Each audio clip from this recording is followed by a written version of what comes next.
오늘 설교 제목은 호돈을 해치는 작은 여우를 잡아라.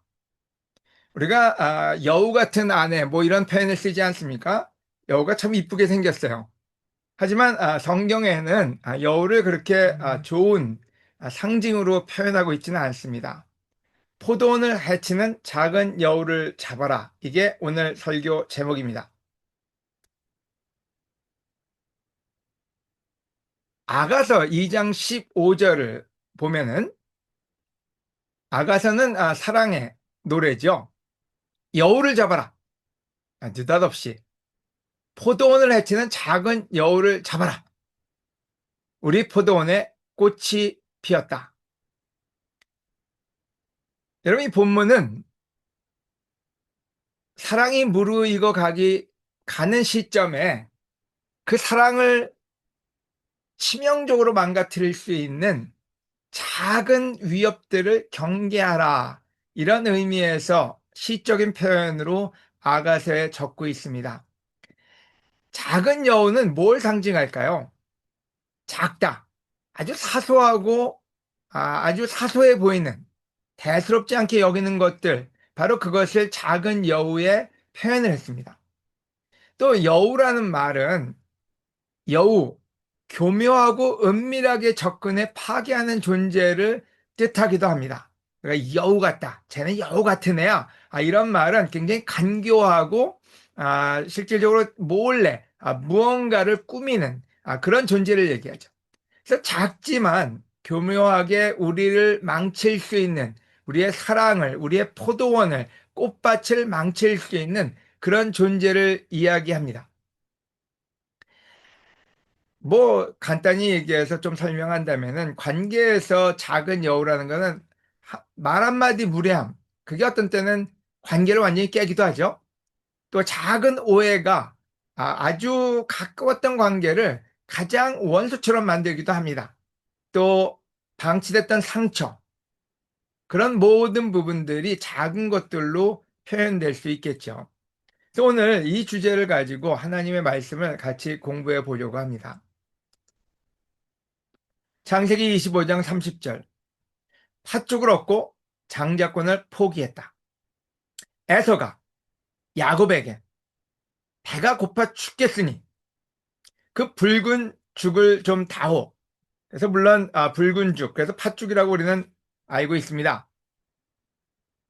그러나 야곱은 장자권을 다시 주장하지 않겠다고 나에게 맹세하시오 하였다. 그래서 에서는 야곱에게 맹세하고 장자권을 그에게 팔았다. 야곱이 에서에게 빵과 팥죽을 주자 에서는 먹고 마신 후에 일어나 갔다. 그는 장자권을 가볍게 생각했던 것이다.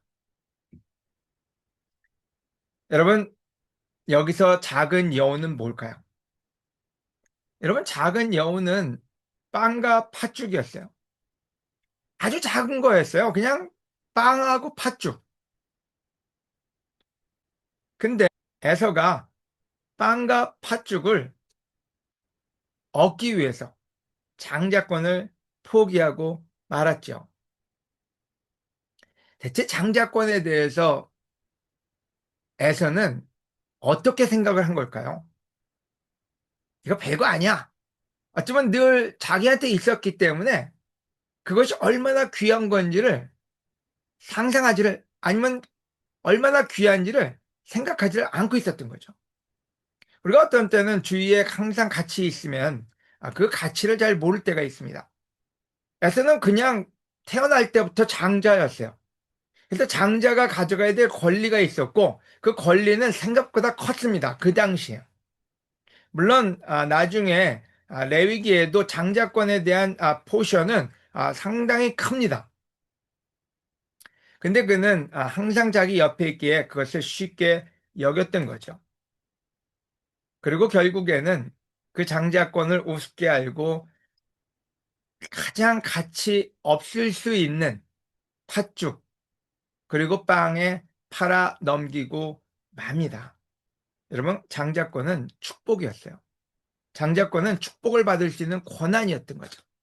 하지만 그 축복을 빵과 팥죽으로 맞바꾼 에서 나중에는 이를 갈며 통곡을 했겠죠.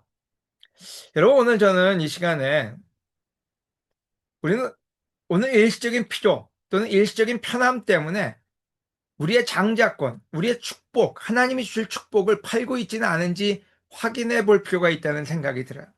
이거는 에서의 문제야. 에서 참 어리석어. 왜 팥죽 하나하고 빵 때문에 장자권을 내놨을까? 우리는 때로는 그렇게 삼자의 입장에서 관망할 때가 있습니다. 그냥 그렇게 생각할 때가 있죠. 여러분, 우리도 우리의 축복권을 때로는 가볍게 여기고 팥죽 한 그릇에 넘길 수 있다는 사실을 한번 생각해 본다면은 굉장히 큰 경각심이 들지 않을까 하는 생각이 들어요. 지금 배가 고프니까. 배가 고프다는 말은 여러 가지로 있을 수 있겠죠. 우리 삶에서 어쩌면 재정적인 여유가 없으니까 또 때로는 뭔가 더 꿈이 고픈 거죠. 내가 원하는 것을 더 가졌으면 하는 생각에서의 그 고품도 있을 거고요. 우리가 어떤 때는 직장에서 직장 생활이 커 보입니다. 우리가 받을 축복과 우리가 받을 장자권과 우리가 받을 하나님이 주실 기업은 지금 그냥 우리 옆에 있고 또 지금이 아니라 나중에 받을 거라는 영원한 삶은 나중에 올 거니까 그거에 대해서 가치가 그렇게 크지가 않아요. 그래서 직장이 더 커 보이기도 하고 직장에서의 딜이라든지 또 직장에서 주는 그 미션이 더 커 보일 때가 있다는 거죠. 때로는 많은 사람들이 그 직장에서 오는 그 작은 것들 때문에 하나님을 포기하거나 하나님의 말씀을 포기하거나 하나님의 나라를 포기하는 게 너무나 자주 보게 되는 현상이라는 겁니다. 때로는 사업을 하거나 어떤 계약이 걸리면 굉장히 커 보입니다. 그러다 보면은 그것이 어떤 때는 한 달을, 두 달을 우리를 잠식시킬 때도 있죠. 어떤 때 우리가 프로젝트를 합니다. 그 프로젝트 하나가 너무너무 귀하게 느껴지고 그거 하나 뺏기면 안 될 것 같고 그래서 때로는 하나님과의 관계나 하나님의 말씀이나 하나님을 예배하고 찬양하는 거나 이런 거하고 바꿔버릴 때가 있습니다. 때로는 애서 좀 너무 배가 고파 죽겠으니까요. 너무 절실하니까요. 그래서 때로는 그 절실함의 그 순간의 절실함으로 하나님이 주시는 축복도 건너뛸 수 있다는 거죠.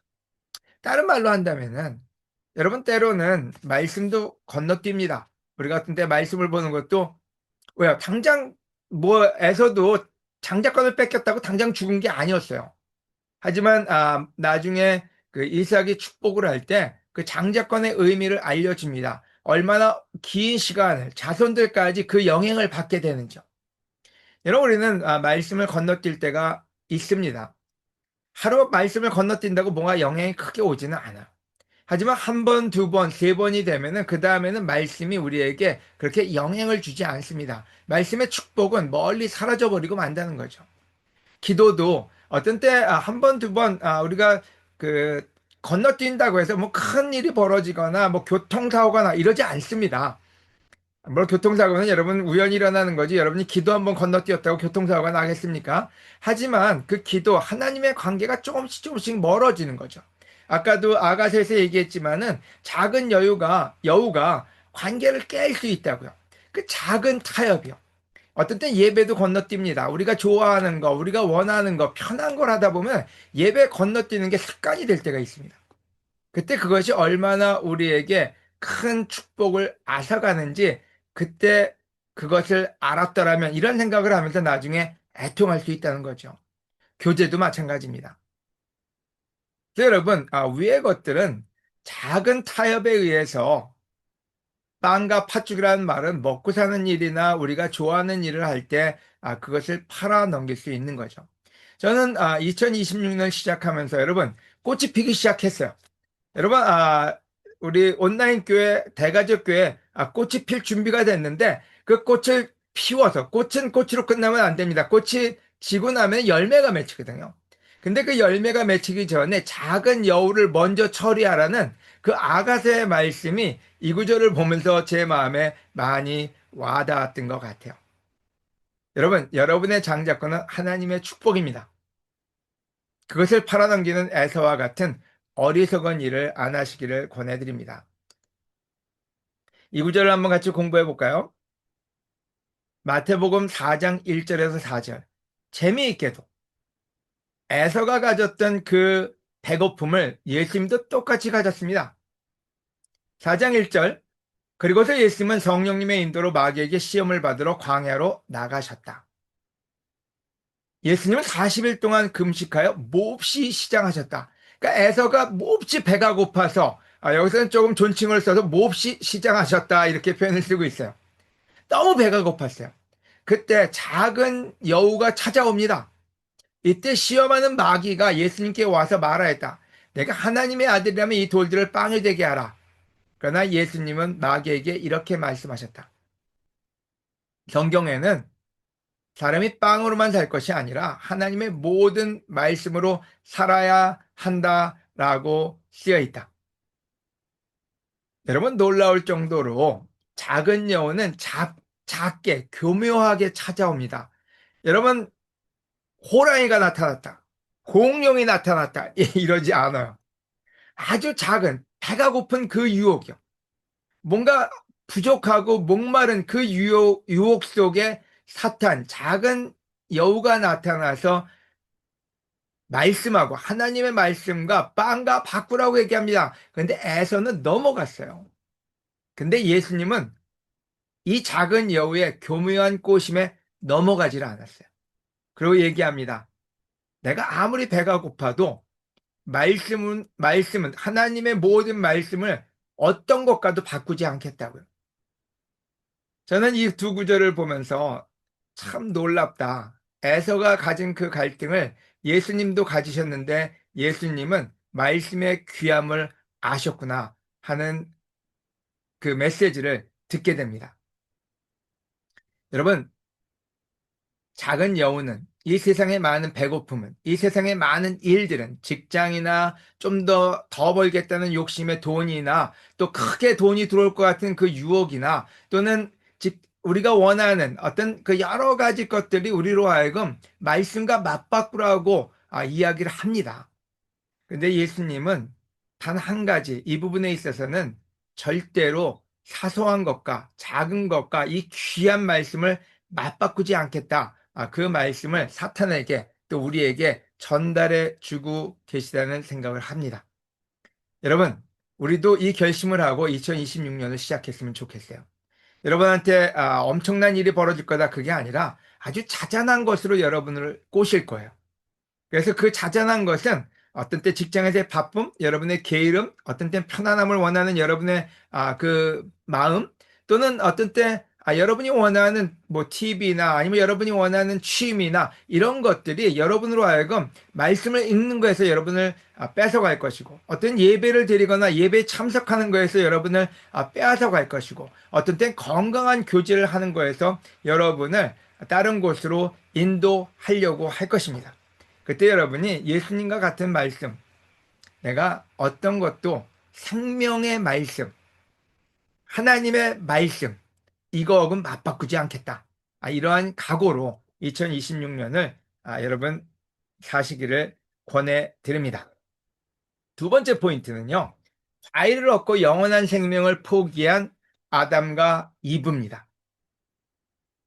창세기 3장 6절에 여자가 그 나무의 과일을 보니 먹음직스럽고 보기에 아름다우며 지혜롭게 할 만큼 탐스럽기도 하였다. 그래서 여자가 그 과일을 따서 먹고 자기 남편에게 주니 그도 그것을 먹었다. 여러분, 이분은 하나님이 따먹지 말라는 그 말씀을 저버리고 무엇과 바꿨나요? 눈앞에 보이는 화려함이요. 눈앞에 보이는 그 욕심이요. 그걸 못 이겨냈어요. 에서는 배가 고팠다고 하지만요. 이분은 배가 고픈 게 아니었어요. 풍요로웠어요. 모든 게 풍요롭고 없는 게 없었어요. 하지만 그렇게 풍요롭고 없는 게 없는데 또 욕심이 생겼어요. 여러분 우리가 알지 않습니까? 배가 고프면 우리 같은 때는 면죄부를 좀 줍니다. 너무 배가 고팠으니 얼마나 불쌍해. 저럴 수도 있지. 근데 이분은 명품을 추구했어요. 어쩌면 그 모든 풍요 속에서도 더 더 풍요롭고 더 아름답고 더 탐스러운 것을 갖고 싶었어요. 만약에 이브가 선악과의 그 가치를 알았다면 이건 다른 문제입니다.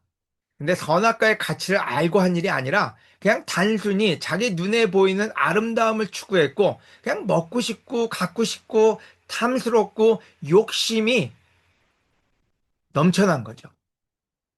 근데 결국에는 어떻게 됐나요? 영원한 생명하고 자기 그 욕심에 먹고 싶은 그 과일 하나랑 맞바꿔 버리고 말았어요. 여러분, 아담과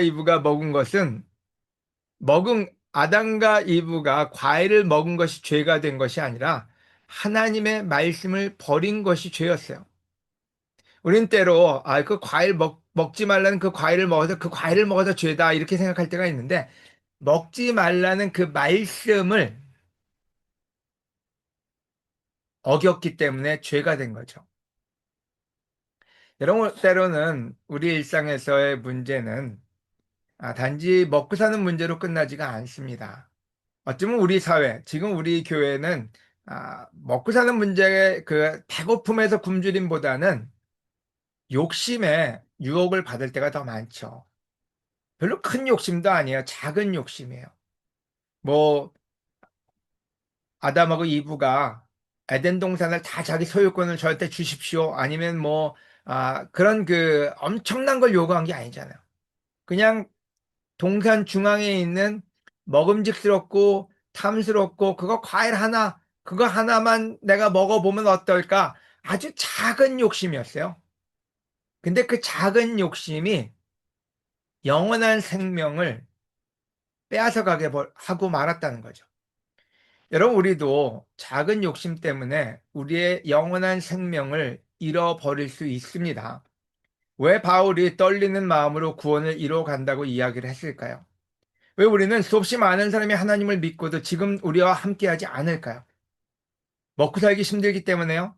아마 대부분은 그 작은 욕심 때문에 하나님의 말씀을 저버리고 그 욕심을 쫓아갔기 때문이 아닌가 하는 생각을 하게 됩니다. 여러분, 이 구절은 이렇게 얘기합니다. 야고보서 1장 14절에서 15절.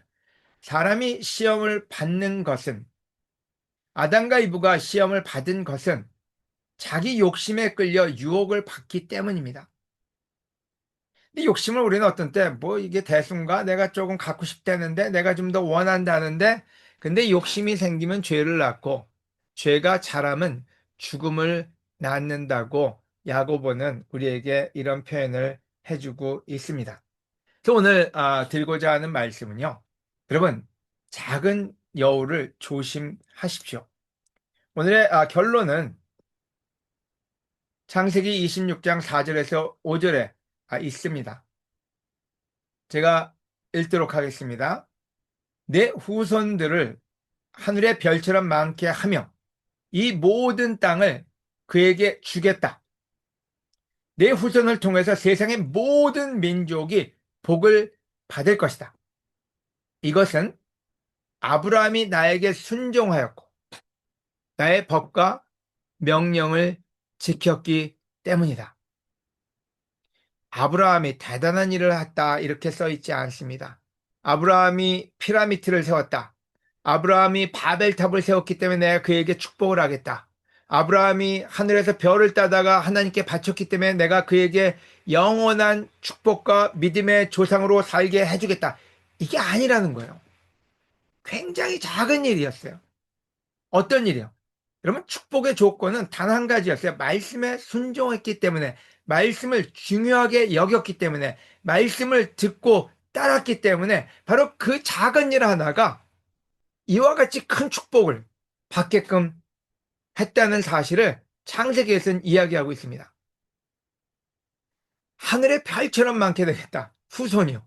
그 당시에는 후손이 많은 게 복 중에 복이었습니다. 또한 그 후손들을 통해서 모든 민족이 우리한테까지 그 복이 넘쳐 흘러서 우리한테까지 올 거라고요. 이유는 하나밖에 없다고요. 작은 일에 순종했기 때문이라고요.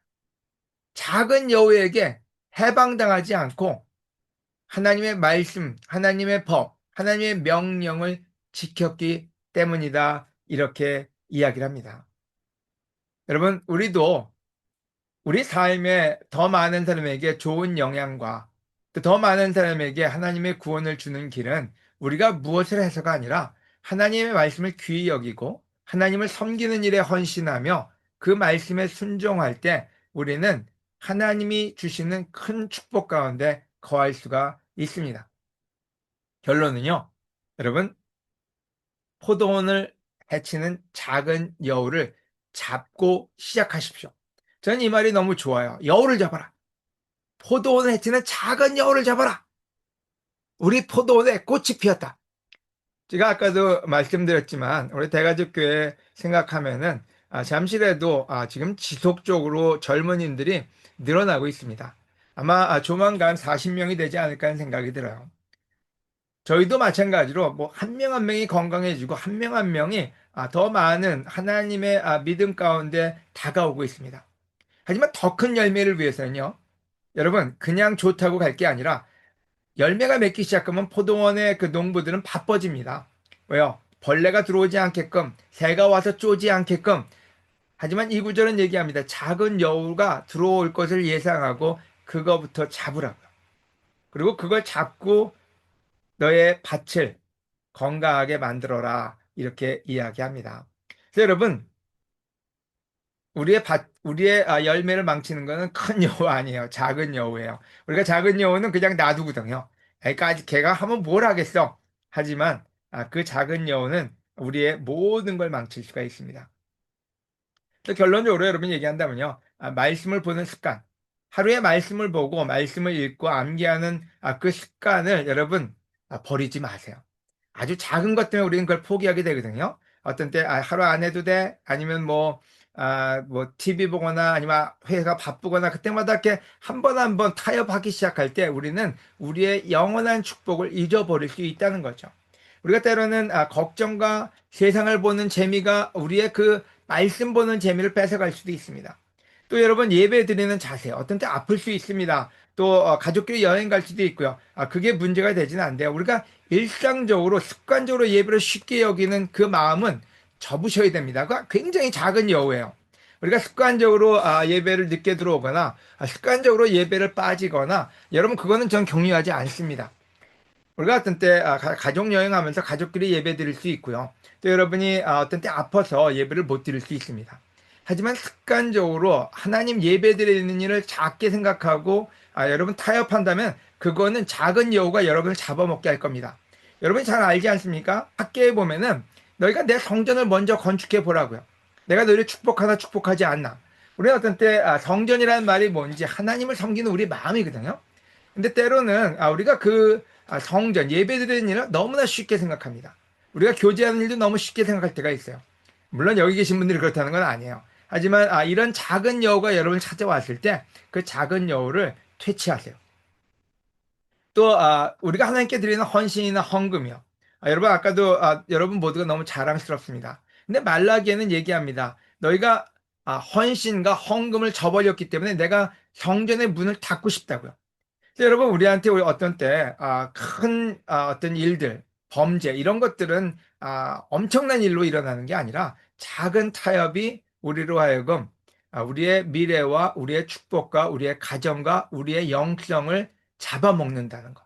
그래서 포도원을 해치는, 여러분의 포도원, 여러분의 풍성해야 될 포도원을 해치는 작은 여우는 잡고 시작하라.